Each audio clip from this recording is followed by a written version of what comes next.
Are you living or are you just surviving? You ever feel like, I don't know, life has just become one long to do list? Like you're constantly pushing through, waiting for the next thing, whether it's the next meal, the next weekend, the next fresh start, without ever really feeling present in your own life? Get it? I know the feeling. Like I've been there, waking up already drained, just going through the motions. I'm just trying to hold it all together while something inside me felt, I don't know, off. The worst part? Didn't even realize it at first. Because when survival mode becomes your normal, it doesn't feel like a problem. I don't know, it just feels like life. But here's the thing. There's a difference between getting through the day and actually living, between existing and thriving. And most people don't recognize that they're stuck until something forces them to wake up. I'm Jeb Stuart Johnston, and this is Food on the Mind, Awaken Genius. I'm a coach, a writer, and someone who spent a lot of time untangling the complicated relationship between food, mindset, and the way we move through the world. And today, we're unpacking why we get trapped in patterns of stress, autopilot, and emotional numbing. And more importantly, how to break out of it. We'll look at what keeps people locked in survival mode, why some people find a way out while others, they stay stuck, and what it actually takes to shift from just getting by to finally living with intention. Because if you've ever found yourself saying, I just need to get through this week, or once things settle down, then I'll focus on myself, this conversation is for you. So, as we kind of navigate this concept of survival mode, we need to start with, I guess, really just understanding what it looks like. So, you know how sometimes you wake up and you're exhausted before the day has even begun? You're going through the motions, you're checking off tasks, I don't know, you're responding to emails, messages, handling your responsibilities. But by the time the day ends, it feels like nothing meaningful happened. That's survival mode, right? And it's more common than you think. So, survival mode isn't just about getting through extreme circumstances, like we would think. It's a state where you're stuck in autopilot. You're reacting to life instead of engaging with it. It feels normal because it becomes habitual. You function, but you're not fully present. So there's a difference between existing and truly living. And most people don't recognize they're stuck until something forces them to wake up. So what does survival mode look like? No matter how much you sleep, you wake up tired. Your body is running on fumes. Your brain never fully shuts off. And even simple tasks feel like they take more effort than they should. You feel drained before the day even begins. You find yourself zoning out, reaching for distractions. Maybe it's your phone. Maybe it's any kind of behavior you're trying to get away from. Or which is common with my clients, you start eating without thinking, mindless snacking. Maybe you lose hours scrolling on your phone or binge watching shows you don't really care about. And again, maybe you're just eating meals without even tasting them. It's not about enjoyment or fulfillment. It's about escaping. Nothing feels deeply satisfied, but you keep reaching for something to fill the void. Now, I could go into my diatribes on why this is, but I'll save that for another episode. A hint, it's much worse here in the Western Hemisphere. It's much worse in the United States and even Canada than it is other parts of the world. And there are specific reasons for that. And unfortunately, we're kind of stuck in them. So we have to figure out how to do these things.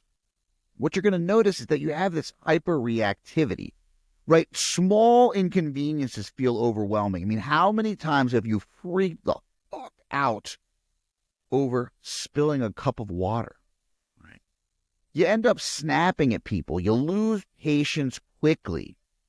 Or you feel like everything is just too much. Instead of responding thoughtfully, you react emotionally. Your nervous system is constantly on edge, primed for flight or flight, making it almost impossible to feel at ease. And that's just a lack of presence. And your days blur together, conversations, meals, and experiences, they start to feel forgettable because you're not fully engaged. You drive somewhere and don't remember the trip. You eat a meal and barely register the taste. You interact with people, but don't feel truly connected. Everything feels rushed or distant. And you start to develop that I'll deal with it later mentality. Anything that isn't urgent gets pushed aside. You'll start exercising when things slow down. You'll work on your health when life is less stressful. You'll address emotions when you have time. Guess what? The time never comes. You see, survival mode convinces you that self-care is a luxury rather than a necessity, keeping you in a cycle of postponement. So, if it's so obvious, why is it so hard to recognize? Well, the tricky thing about survival mode is that it doesn't feel like survival mode when you're in it. It just feels like life. You don't wake up one morning and say, oh, wow, I'm in a chronic state of stress and emotional exhaustion. No. You see, it creeps in quietly over time until it becomes the new normal. And when something becomes normal, you stop questioning it, right? You wake up exhausted, but you assume that's just how mornings are. You don't feel fully engaged in your own life, but you tell yourself you're just busy. You catch yourself reaching for distractions, your phone, food, another episode of whatever's on Netflix, but you don't think twice about why you're doing it. Because this is what everyone does, right? That's the illusion. When enough people are running on empty, it stops looking like a problem and starts looking like the way things are. We live in a world where exhaustion is expected, where being overwhelmed is just part of being an adult, where the idea of slowing down feels almost irresponsible. And our brains love predictability. Even if the routine is making us miserable, even if it's keeping us stuck, at least it's familiar. And the brain craves familiarity. It doesn't care if you're thriving. It just wants to know what's coming next. That's why people stay in jobs they hate, relationships that drain them, habits that don't serve them. It's not because they want to be stuck. It's because the alternative, change, it feels like a bigger risk than staying where they are. In survival mode, well, it rewards this kind of thinking. It trains you to focus only on the immediate. Get through the day. Get through the week. Handle what's in front of you. No time to question the bigger picture. No time to ask yourself if this is the life you actually want. And when you do get a moment to pause, what happens? Feels uncomfortable, right? The silence, the stillness, it's almost unnerving. So you fill it. You scroll. You snack. You stay busy. Not because you want to, but because slowing down feels wrong. Like you're missing something. Like you should be doing so much more. It's not an accident. It's conditioning. We've been trained to equate doing with worth, to believe that the more we grind, the more we struggle, the more we prove something. Our discipline, our resilience, our value. And when that's the standard, it's no wonder we don't see survival mode for what it is. It's no wonder we don't stop and say, hey, maybe this isn't working.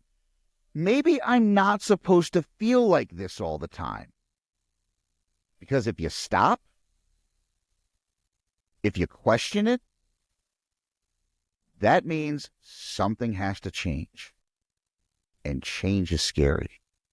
Even if you're miserable where you are, at least you know what to expect. And so the cycle continues. Until one day, you can't push anymore. Until something forces you to wake up. Maybe it's burnout. Maybe it's a health scare. Maybe it's the sudden realization that you don't even recognize yourself anymore. There's some good news. You don't have to wait for a crisis to break the cycle. You don't have to wait for rock bottom to make a shift. You just have to start seeing it for what it is. So if you're listening to this and something is clicking, if there's a small part of you saying, yeah, this is me, this is where I've been, don't ignore that. Pay attention to it. Because recognizing you're stuck is the first step to getting unstuck. And that brings us to the real question. How do you start stepping out of survival mode and into something more? That's what we're going to talk about next. So how do you start stepping out? So let's say you finally do recognize it, right? You're here, you're like, hey, this sounds like me. I get it. You hear all of this and something clicks. You realize that you've been operating in this survival mode for longer than you'd like to admit. Now what? Because it's one thing to see the problem. It's another thing entirely to step out of it. And let's be clear. This isn't about some grand, dramatic life overhaul. This is just another trap. Another way the brain convinces you that if you can't fix everything at once, it's not worth trying at all. It's not how this works. Stepping out of survival mode starts very small. Very small. And it starts with awareness. Because here's the thing. Survival mode runs on autopilot. It thrives on repetition, routine, habit. It wants you to keep doing what you've been doing. because that's what feels safe, even if safe is making you miserable. So the first step,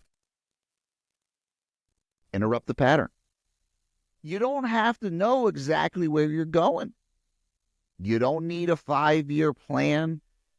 You just need to start doing small things that remind your brain, hey, we don't have to live like this. Maybe that means pausing before you reach for your phone first thing in the morning. Maybe that means taking one deep breath before launching into your daily to-do list. Maybe that means actually sitting down to eat a meal without distractions, without rushing through it. It doesn't matter what it is. What matters is that you start noticing, start becoming conscious of the moments where you'd normally check out, and instead check in. Shocking, I know.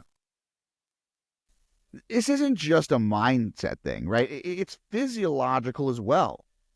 When you've been in survival mode for a long time, your nervous system is locked in fight, flight, or freeze. Your body is primed for stress. It doesn't trust that it's safe enough to slow down, to rest, to be present.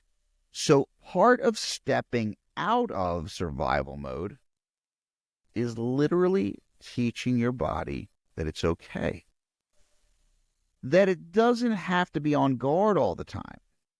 And you do that with small acts of regulation, taking a slow, deep breath and making the exhale longer than the inhale. Moving your body, not as punishment, not as another obligation, but as a way to shake off tension.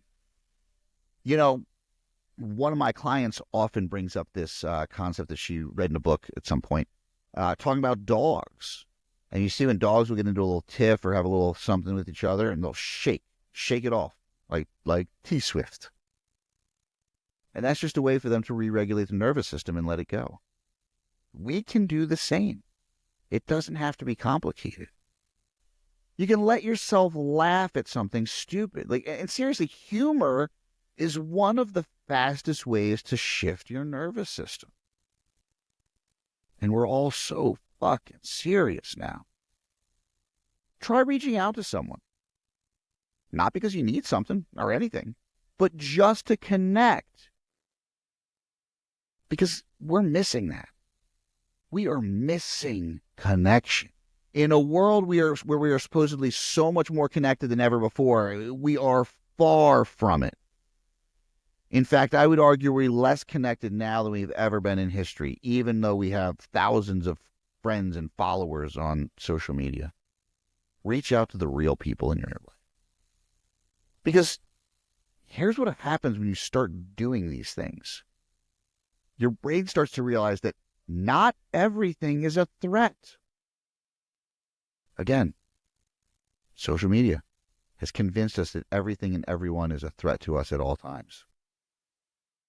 Right? Your threat meter does not have to be on all the time. Slowing down isn't dangerous.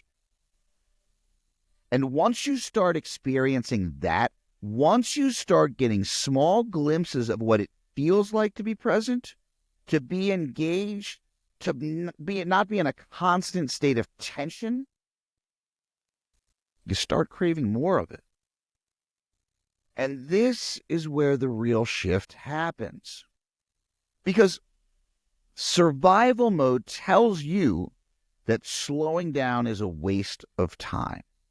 That if you don't push, if you don't grind, if you don't keep going, everything will fall apart.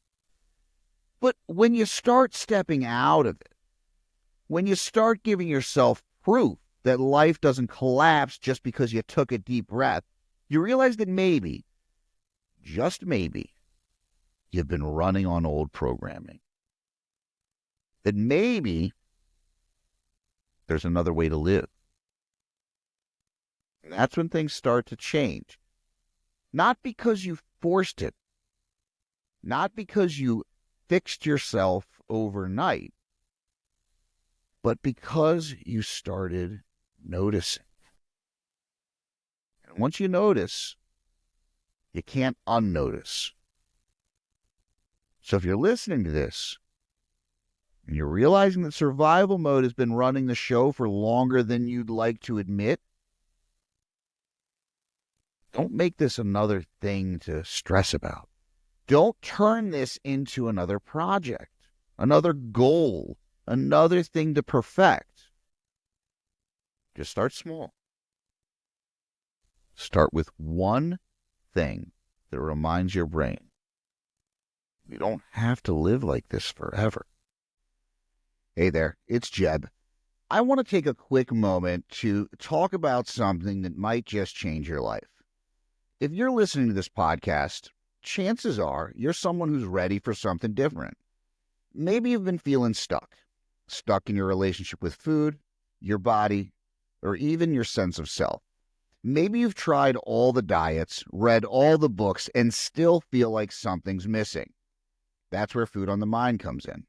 At Food on the Mind, we don't believe in one-size-fits-all solutions. Instead, we focus on helping you understand the deeper why behind your struggles and giving you the tools to create real, sustainable change.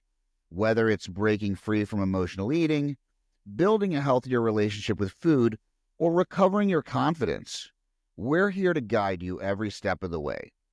Working with me isn't about willpower or perfection. It's about curiosity, compassion, and transformation. Together, we'll dive into the practical tools and deeper insights that help you move forward, not just with food, but with life. And the best part, you don't have to figure it out on your own. With one-on-one coaching, group programs, and resources designed to fit your unique journey, Food on the Mind is here to help you step into your power and create a life that feels truly worth living. So if you're ready to take that first step, head over to my website at foodonthemind.com to learn more, or connect with me on social media, Jeb Stuart Johnston. I'd love to hear from you and how I can support your journey. Because at the end of the day, you don't have to be perfect. You just have to start. And I'm here to help you do exactly that.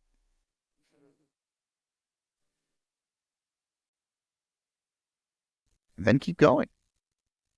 Because once you remember what it feels like to actually live, you won't want to go back. If survival mode is getting through the day, then actually living is about something entirely different. It's about being in the day. It's about presence, not just doing things, but actually experiencing them. And this might sound obvious, but if you spent years, maybe even decades in survival mode, the idea of actually living might feel a little foreign. Like, what does that even mean? What does it look like?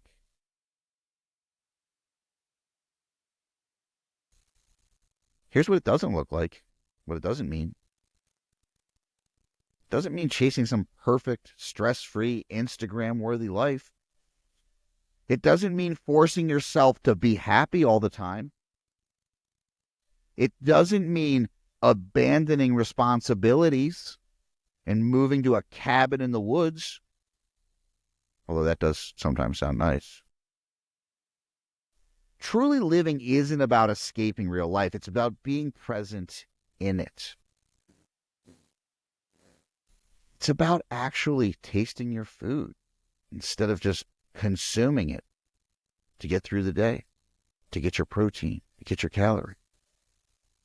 It's about having a conversation and actually listening instead of just waiting for your turn to speak. It's about feeling your emotions instead of numbing them out. Letting yourself laugh, cry, get excited, get frustrated without shutting it down. And yes, it's also about choosing discomfort sometimes. So here's the truth. If you want to feel fully alive, you don't get to pick and choose which emotions you engage with. You don't get to say, I only want to feel joy and excitement, but not pain and sadness. It's not how it works. Living fully means you let yourself experience all of it. The highs and the lows, the frustration and the excitement, the uncertainty and the breakthroughs. And that might sound exhausting at first. Like, why would I want to feel everything? But here's the thing. When you're truly engaged in life, everything has more depth. A quiet morning coffee isn't just caffeine before work. It's an actual moment of peace. A tough workout isn't just burning calories. It's proof of what your body is capable of. A meaningful conversation isn't just small talk. It's connection. It's insight. It's being seen. And when you start living like this, when you start actually experiencing your own life, realize that the small moments, they were always the big moments. So how do you get there? To start, slow down enough to notice. You can't experience life if you're always rushing through it. So start small. Pause before you react. Take a deep breath before moving on to the next thing. Pay attention to the details.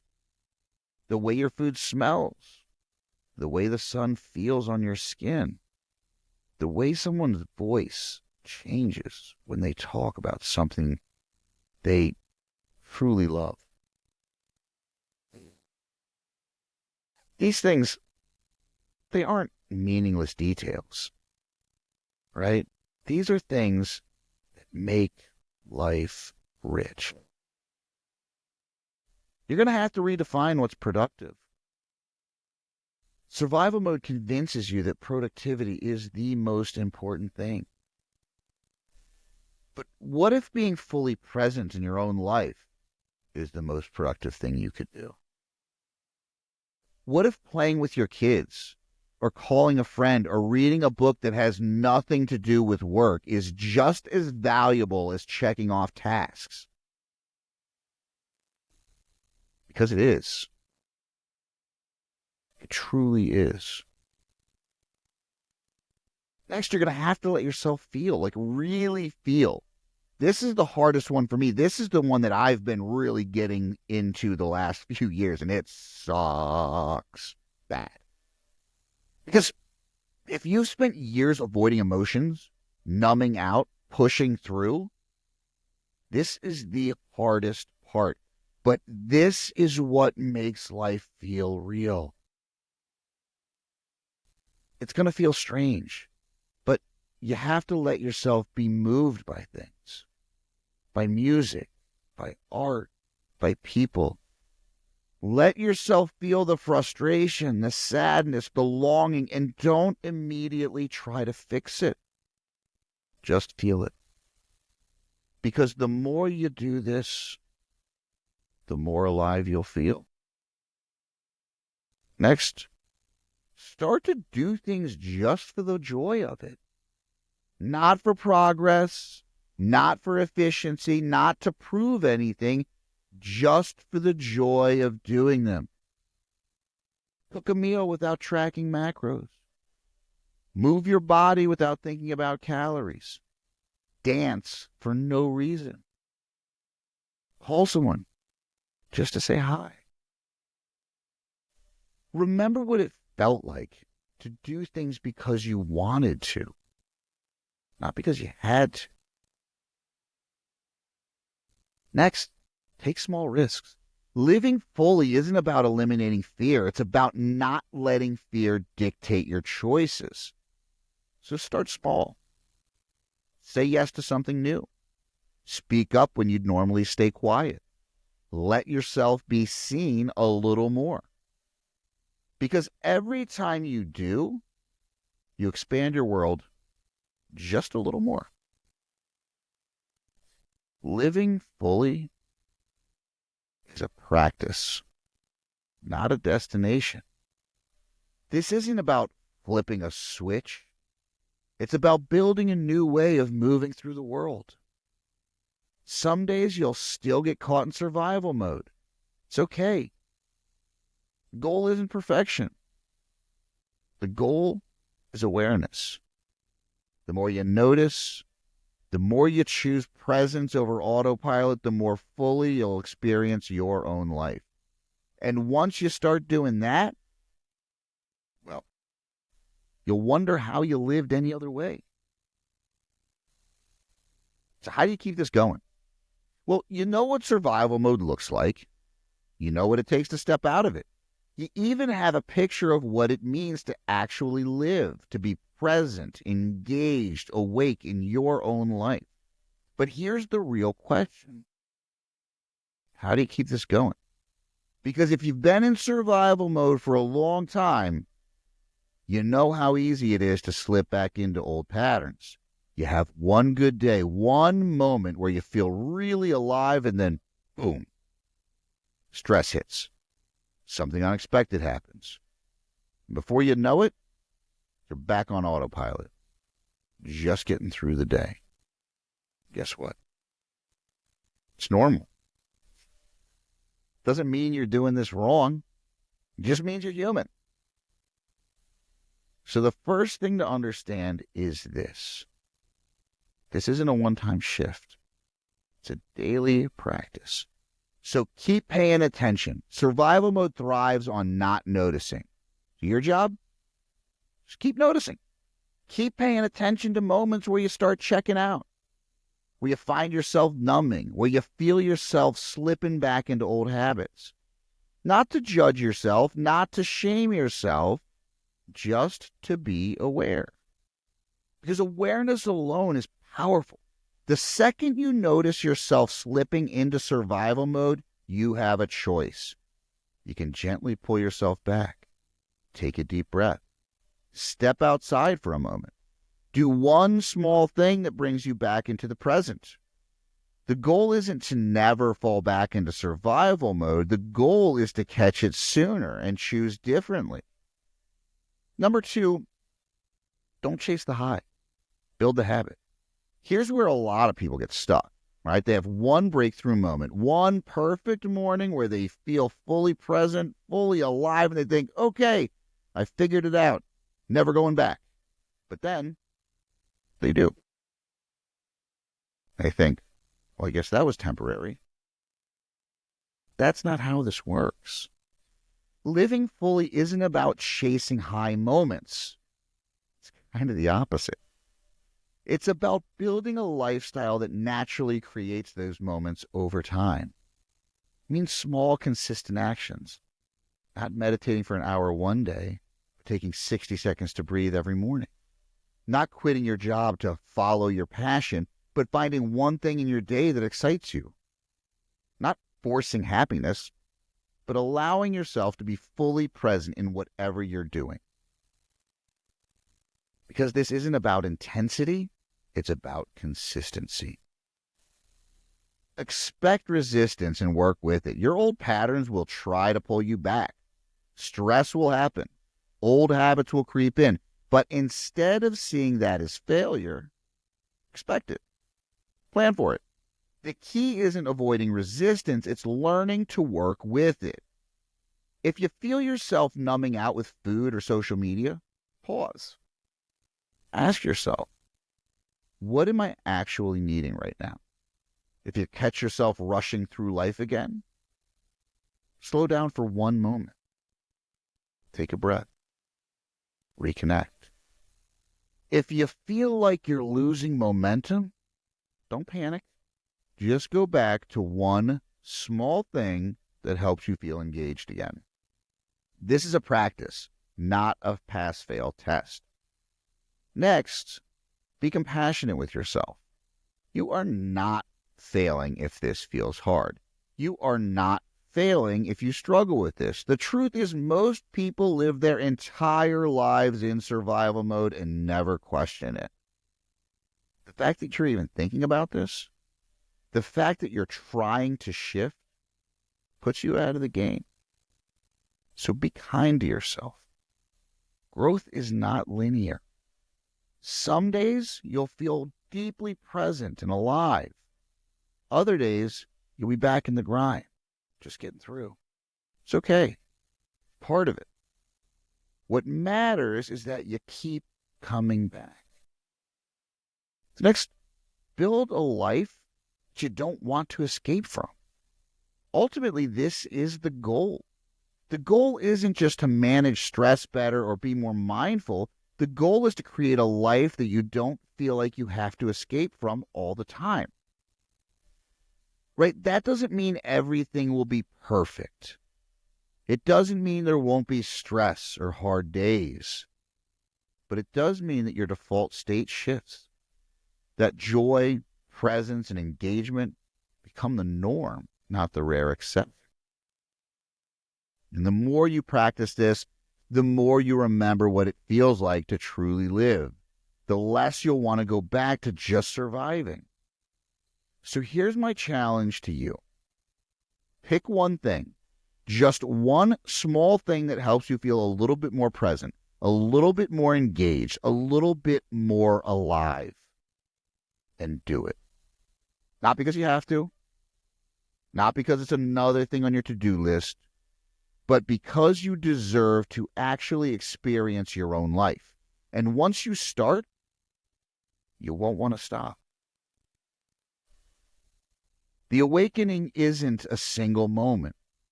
It's a lifelong practice. Awaken yourself. Awaken your genius. Awaken your power. Walk your path with intention, and I'll meet you along the way. And if today's episode resonated with you, do me a favor. Take a moment to subscribe, leave a review, and share this episode with someone who needs to hear it. Your support helps this message reach more people, and I truly appreciate it. You can also connect with me on social media at Jeb Stuart Johnston, or visit my website, www.foodonthemind.com, for more resources. Until next time, stay present, stay intentional, and keep choosing to live fully.